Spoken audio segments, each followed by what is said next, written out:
Mimi si yule tena, mimi si yule tena, mimi si yule tena, Yesu kanibadilisha.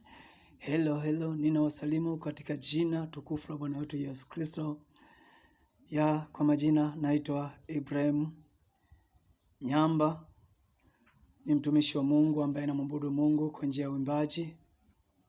Namtumikia Mungu kwa njia ya uimbaji. Nimerudi kwenu tena kuwapongeza, kuwashukuru kwa ajili ya sapoti zenu. Nina kila sababu ya kumtukuza Mungu na kumshukuru kwa sababu ya mapenzi yake makuu. Asante kwa sababu ya sapoti zenu mbalimbali ambazo kama wadau mmekuwa mkinionyesha katika huduma yangu. Ninashukuru kuna kazi ambazo zinaendelea hapo.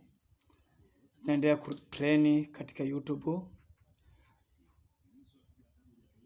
Ipo kazi ambayo inasema kwa majira na nyakati Bwana anafanya. Iko kazi ambayo inasema mimi si yule tena.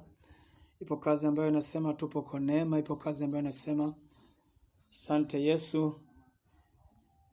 Ninashukuru kwa sababu ya sapoti zenu. Asante kwa sababu ya ushirikiano wenu mkubwa. Nimekuja nipate kujitambulisha kwenu, maana kuna wengine hawatambui jina langu, wapo ambao hawatambui namba zangu za simu. Lakini naomba niwatajie namba zangu za simu kwa ushauri, maoni na sapoti aina mbalimbali. Namba zangu za simu ni 0689 67 68 92. Kwenye YouTube unapatikana kwa jina la Ibrahim Nyamba TV. Ziko kazi nne ambazo zinaendelea kutreni hapo. Ninashukuru kwa ajili ya ushirikiano wenu mbalimbali. Naona viewers zinaendelea kuongezeka.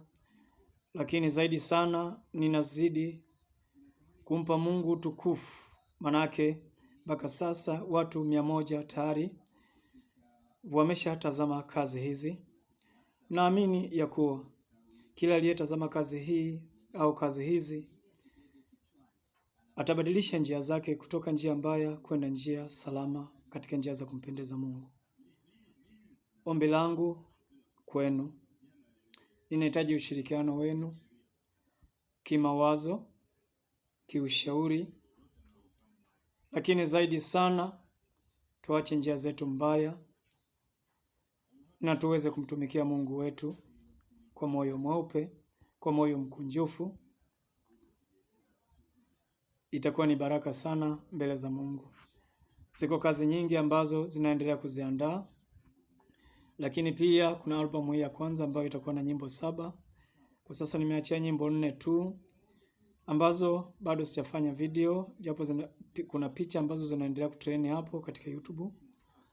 Utaona picha zangu hapo. Naomba endelea kusapoti, tuendelee kumtumikia Mungu kwa maoni, ushauri, aina mbalimbali. Usisite kutoa ushauri wako, usisite kutoa maoni yako. Ninawapenda. Haleluya. Na Mungu awabariki. Yes.